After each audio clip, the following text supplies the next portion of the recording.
You're a man who's famous for many things, not the least is building a better mouse. And the world has been beating Parador for 35 years.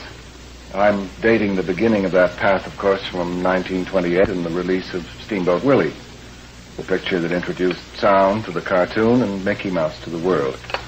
Was it actually the first cartoon in which Mickey appeared? Yes, in which Mickey appeared, yes. But I was making cartoons long before that. In fact, I think I've been in this business about as long as anybody living today. I started actually in the to make my first animated cartoons 1920. Of course, they were very crude things then, and I used sort of little puppet things. We didn't draw them like we do today. I used to make little cutout things, and joints were pinned, and we'd put them under the camera, and we'd maneuver them and make them do things. And this was before you came to Hollywood, actually. Oh, yes, this started back in Kansas City, Missouri, where I was working in we made the little advertisements for theaters. It's equivalent to what you see in TV commercials today, you know? Uh-huh. Put your winter coal in early, you know? Get your fedora block for the winter and all those kinds of things. This was back in the days when they had the old canvas tops on cars. Get your top renewed. That's still necessary, of course. Yeah. And there was one little thing I did there. You had to think up little gags, little catch things, you know. So I had this spanking, shining car drive in. I had a character on the street. He hailed the driver, and he says, "Hi, old top, new car?" And the guy in the car says, "No, old car, new top." Then we go into the pitch of where to get them renewed and all that stuff. Well, I was dating Steamboat Willie simply because it was Mickey's first appearance and also the first introduction of sound to the cartoon. Now, in the case of Steamboat Willie, I suppose sometimes picture came first and sometimes sound came first, or was it always picture first? No, in the days of Steamboat Willie, it was picture first. And then we used to put the sound on afterwards, and in those days you couldn't do what we call dubbing today, where you could mix a lot of tracks. It wasn't yet science that you could get away with, so we used to have to do everything at one time. And we used to have to run the cartoon. We'd have the fellows with the sound effects. We had the people with the voices. We had the orchestra going, and everybody had to synchronize and hit that thing right on the button. And we had a way of doing it, though. We had a little kind of a little beat that worked up and down, and there was so many of those beats, you know, and they were all musicians working for me, so they could follow those beats. And when it came to a certain number of beats, they would go ah, or they would go bang, or they would go this, or they would pop one of these pop guns, you know, and they would always fit. It was kind of opening night for everybody. Oh, yeah, it was a madhouse. It really was. Well, after Steamboat Willie, of course, came the silly symphonies. So many of them so happily remembered. And not quite 10 years after Steamboat Willie, we saw Snow White and the Seven Dwarfs, first feature-length cartoon. Yes, just about 10 years. How long was it in production, Walt? I actually started to plan the picture about 1935.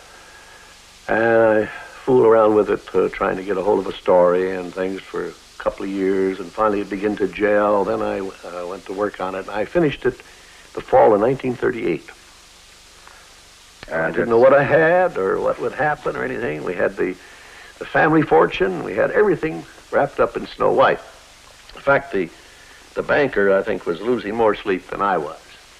And fortunately, though, we put it in, premiered it, and everything else, why, everything was fine. The banker was happy. And the following spring along came that Academy Award. Oh, yeah, but it wasn't but about 2 years later that I was almost broke. Well, 2 years later Again. was following Pinocchio and coming into the Fantasia period. Yeah, that about did it, you know. But that was a artistic success, financial failure, you know.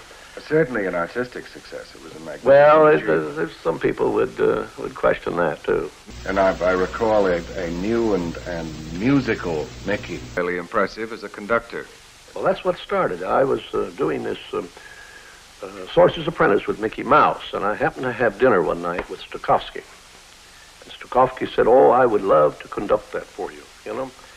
Well, that led to not only doing this one little short subject, but it got us involved where I did all of Fantasia, and before I knew it, I ended up spending $400 and some odd thousand getting music with Stokowski. Well, but we were in that. It was a point of no return. We went ahead and made it. it was certainly worth it every foot of the way. Well, he's a great guy, though. I don't want to belittle Stokowski, but he is a great musician, a great artist. Well, perfectionism always costs money, I guess, and that's certainly something you've always been after. Well, I was always known as a perfectionist until I met Stokowski. And you had a new member of the club, indeed. Well, about a year after the release of Fantasia, Robert Benchley, I remember, joined you in explaining to audiences all over the world how you go about making a cartoon. What are the principal technical advances since that time? Well, better drawing. The first thing I did when I got a little money to experiment, I put all my artists back in school. The art schools that existed then didn't quite have enough for what we needed, so we set up our own art school. Well, you were inventing a new art anyway. Well, yes, but we were just going a little bit beyond what they were getting in the art school, where they work with the static figure. Now, we were dealing in motion, movement, and the flow of movement, the flow of things, action, reaction, all of that. So we had to set up our own school. And out of that school had come the artists that now make up my staff here, and more than that, the artists that make up most all of the cartoon outfits in Hollywood. Were directly or indirectly out of my school. Well, of course, everything is people, and it was the individual and collective talents of these artists. I was only asking if there had been a technical advance in that your own work in the cartoon field seems to have acquired so much more depth and so much more. Yes, there's many technical advances, but basically the thing that gives us more depth is the ability to draw the way it should be drawn for this medium.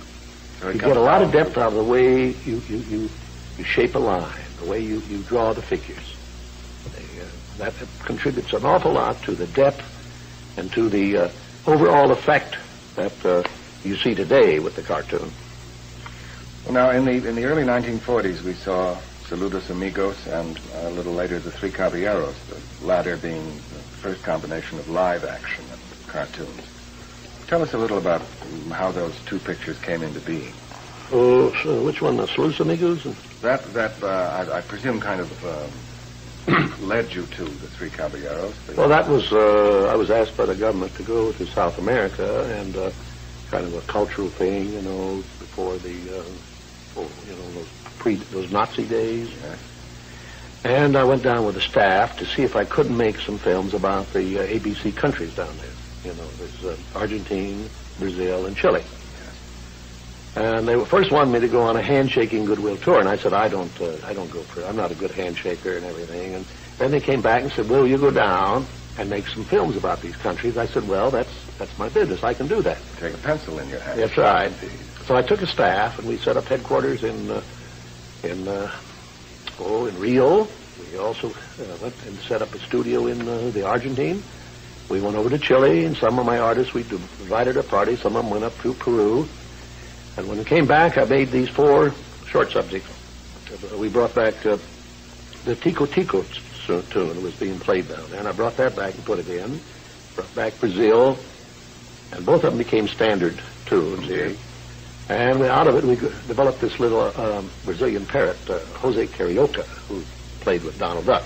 Anyways, these 4 films were more or less put together, and they went out in the theater. And of course, it was one of those things that they thought Disney needed a subsidy, but fortunately, that little thing went out, and it did a heck of a business, and the United States government didn't have to put up one nickel. Oh, wonderful. It was actually a goodwill tour for the government.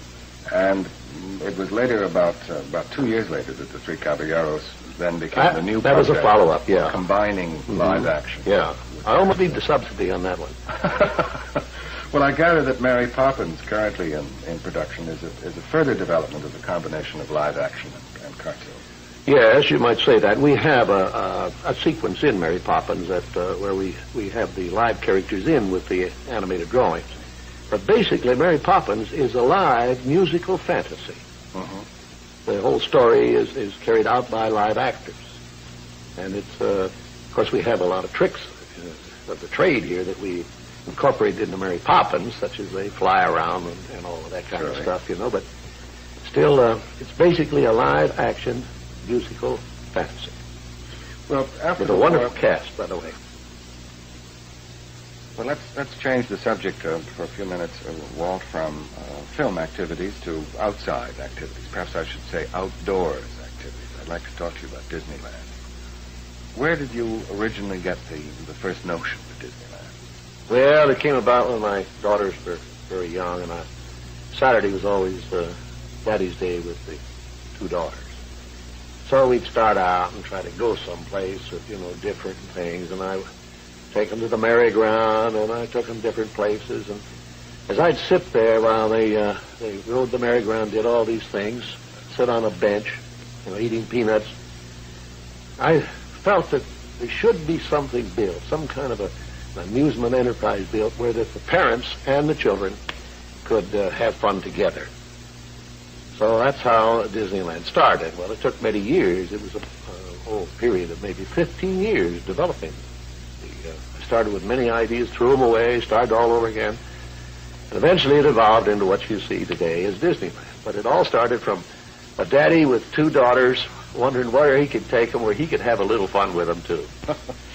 Well, now that Disneyland is flourishing as a place of dreams coming true, who goes to Disneyland? What is the ratio of adults to children as part of the flight of father and daughter? Four adults to one child. That is, we're counting, though, the teenagers as adults. Of course. But, of course, in the wintertime, you can go out there during the week and you won't see any children. You'll see all the oldsters out there riding all these rides and having fun and everything. At summertime, of course, the average would drop down. But a year-round average, it's 4 adults to one child. And, of course, in my knowledge, there's only been one adult who's been refused permission to the park. No, we didn't refuse them permission. No, we were all set. You see, we work according to what the State Department wants to do. When they come in, they have guests. If Khrushchev was a guest of the government. So, I mean, we were ready to receive Khrushchev. But it so happened that the security problem here in Los Angeles, because actually Disneyland is in another county, you see, and the chief of police, we can't blame him. He had quite a chore there to carry out. He just was a little worried about somebody maybe walking in Disneyland with a shopping bag and what they might have in it. You would never be able to know, you know. Exactly. And but we were ready for him. The press was ready. Both the State Department security and the Soviet security had come and cased Disneyland, and they were all set. And I was all ready, and in fact, we've had a lot of dignitaries down there, and, I should say. He was one that Mrs. Disney wanted to go down and meet, was Khrushchev. So she was disappointed he didn't come. Well, it's certainly not ever an empty place, so I can understand the security men's concern. We had different shops, places where we'd take pictures with Khrushchev, and I had one that was my favorite, where we lined up in front of my 8 submarines, you see, and I thought, well, it'd be nice. I've been pointing to Mr. Khrushchev and saying, well, now, Mr. Khrushchev, here's my Disneyland submarine fleet. It's the eighth largest submarine fleet in the world. Is it really? Well, we're going to be seeing part of the tour that the submarines make presently, so it's interesting to hear about. What was the initial cost of the Disneyland that first saw the light of day? Oh, it goes back so far. I had different cost estimates. One time it was $3.5 million, and then I kept fooling around with it, and it got up to $7.5 million, and I kept fooling around a little more, and pretty soon it was $12.5, and I think when we opened Disneyland, it was $17 million. And then it grew like Topsy. Today, it is going on $45 million. My gosh. Well, now today, the newest and most exciting aspect of Disneyland is what I've turned this over on my tongue several times, what you call audio animatronics. Yes, audio animatronic figures. It's a sort of another door that's open for us. You see, our whole 40-some-odd years here has been in the world of making things move, inanimate things move. from a drawing through all kinds of any little props and things. Now we're making these human figures, dimensional human figures move, make animals move, make anything move through the use of electronics. It's a tape mechanism that the tape, it's like a programming or sequencing when they do a missile, when they're sending some missile to the moon, say. At different stages, at different times, things must happen. That's all programmed, predetermined. So our show is put on that tape, and it's programmed from this tape. And we run it off a little 1-inch tape that has 14 tracks, and on each track we can get up to 16 signals.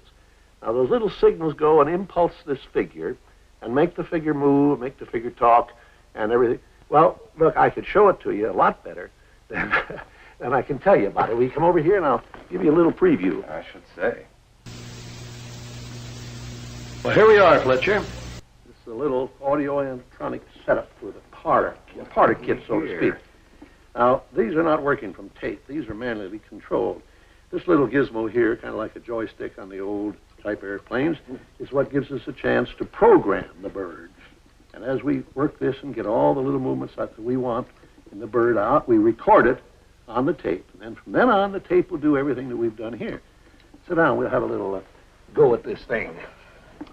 Now, this is not part of our Disneyland show. I mean, you know, the Tiki Room. This is a little robin that we had in Mary Poppins. And this little bird sang a duet with Julie Andrews. Maybe we can get a little response from it. Hello there, kid. What can you do for us, huh? Can you sing, whistle, anything? Huh?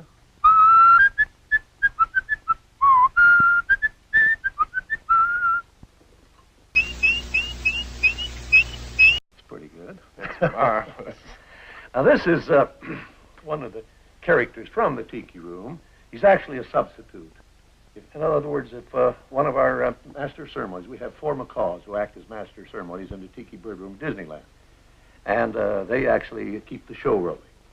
And along with them are other birds who sing and things, and flowers that sing. And then the Tiki images, you know, the carved Tiki poles and things with these Tiki gods.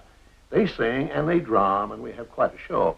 But this is the boy that takes care of it. In other words, he's the stand-in for one of them, you know. He's very alert. Throw out your chest. Show him how big you are. That's it. Now, this is Fletcher Markle of CBC. I'm sorry, I didn't catch the name. Markle. How do you spell that, sir? M-A-R-K-L-E. M-A-R-K, Markle. That's right. How do you do, sir? How do you do? Whatever your name is. Walt. What is my name? Well, I'll tell you the truth, we haven't given them a name yet. How would you like Jose? Muchas gracias. This gives me an accent. How do you do, Jose? Now it's official. How do you do? Oh, miss my accent. Well, that's just a little demonstration of audio animatronic figures. Now, let me make sure I understand what happens in controlling these birds by these extraordinary instruments. Mm-hmm. You can at the same time record their movements on a tape. That's right, after we get it programmed. It's like rehearsing a show. And you go through it and rehearse it, and you finally say, that's it. And we say, all right, let's go for a take. And as we go for a take, all the things we do here are recorded, and then when we play the tape back, he will do everything he's doing here. Only it's all part of a programmed show, you see. And I understand then that the next step beyond the birds has been to do the same kind of programming with human beings. Yes, with human beings, yeah. I'm not going to replace the human being. Believe me, no, it's just for show purposes because you take Disneyland down there, we operate 15 hours a day.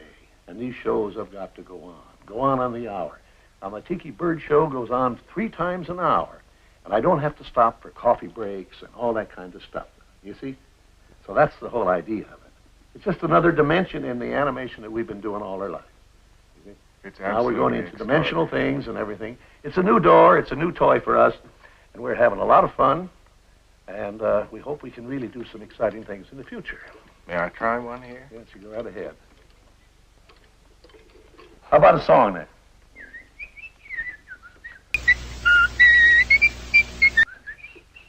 What about you, Jose? You got anything to say? Hasta la vista. That's right. Hasta la vista. Well, let's go over and finish our tea. Right. Well, Walt, let's change the subject again, if we may. I'd like to ask you now about your accomplishments as an international film producer, and that you've made films in how many countries in the world? Oh, I can't recall, because we've done a lot of our nature films, and we had a series called People and Places, where we went over Japan and different places, even over into the Egyptian area. But I have been basically making films in, England first, with our British company, and then in Canada. I mean, as you know. Well, our telescope viewers are naturally interested in your plans for Canada. They remember well, of course, Nicky, the Wild Dog of the North, which I think was your first Canadian production. Yes, we did that between Calgary and Banff, and we worked with the Canadian Wildlife, what would you call it? Canadian Wildlife Society, I guess. Is it society? Oh, it's the government. It's the government. Anyways, they let us have an experimental station that they had was abandoned or weren't using, and we put our company there, and they went right through the winter, and we got some wonderful stuff on the film. And then with the second film, you went to eastern parts to make Big Red, for the locations of Big Red. And coming up in the next few days, Canadians are going to be seeing your third Canadian production, The Incredible Journey. That's Sheila Burnford's best-selling story of this. It's one of my favorites. I think the animals in that are terrific. I hate to say that to you, Fletcher, because you directed the humans. I'm always partial to animal actors anyways, you know. Well, I found the animals pretty pleasant, too, I must say. But it's certainly the animals' picture. And one of the most remarkable animal stories of its kind that I've ever read, let alone had anything to do with as a film. I gather, Walt, that you first found out about the story even before it was published in North America. Yes. During its English publication. Yes, it was first published in England, and we had that's where we caught on to it. You had your plans long before it became a bestseller. Yes, we got into quite a hassle, though, on who, some bidding went on to get that story, and when it all ended up, and I found out it was my good friend George Seaton was bidding against me. George apologized. He said, "I'm sorry I run the price up on you, Walt," but he said, "I didn't know you were bidding against me." These are things you can never know about in advance. Actually, the part of the Canadian story that interests me more than any other is the fact that your father was born in Canada and lived a good part of his life there before he moved to parts to the south and began producing sons.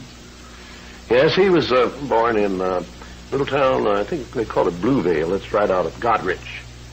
And the Disney family were Anglo-Irish, and they migrated over there in the 1830s, which makes me feel that the Disneys had foresight, because it was 1840 when they had the potato famine in Ireland, but they were smart enough to get out before that. And my father was born there, and he was raised there, and went to school there. In fact, he went to school in Goderich.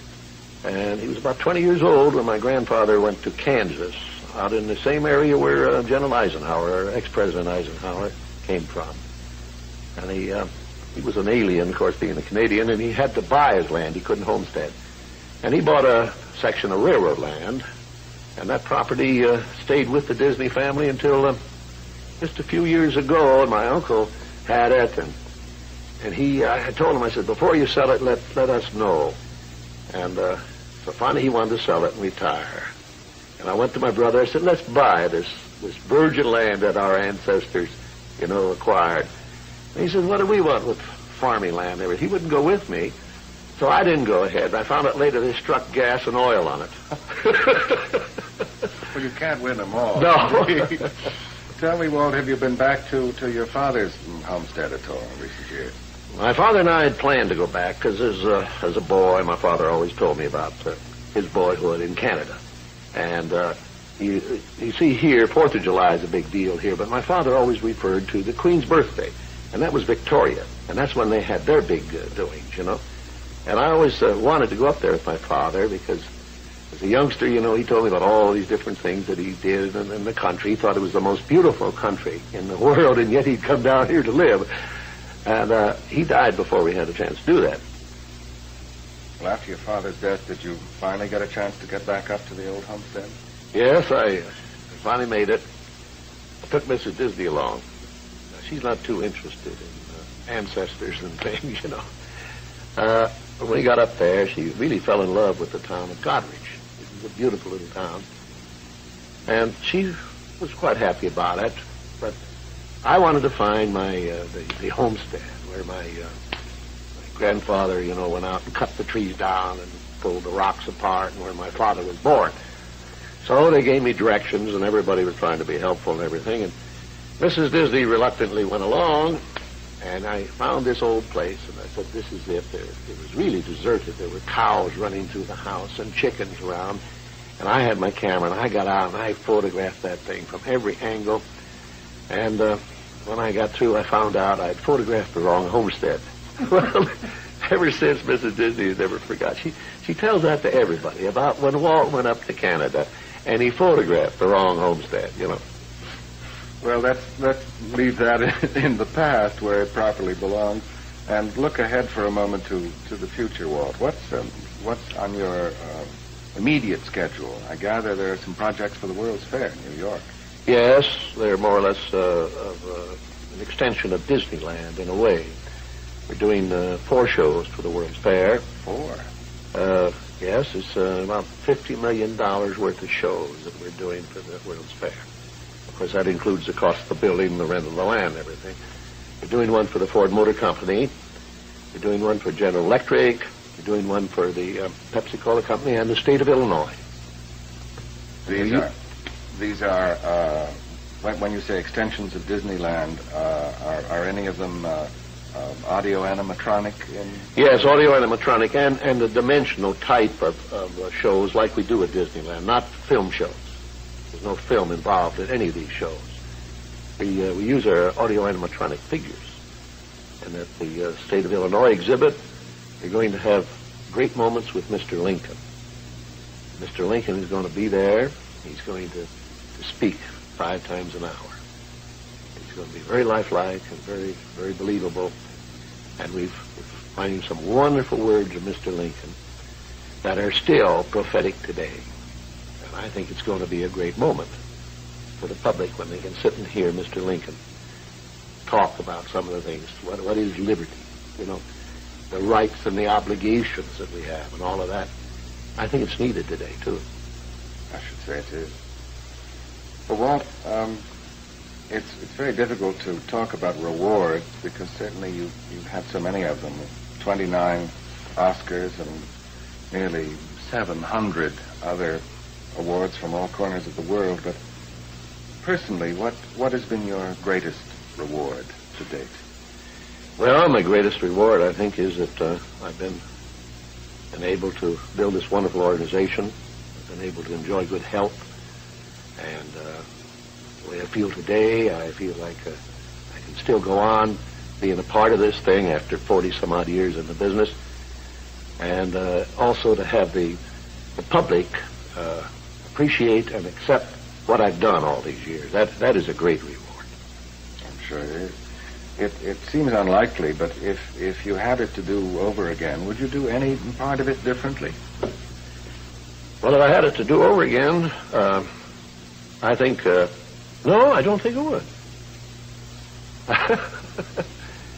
I don't know. I hope I don't have to do it over again.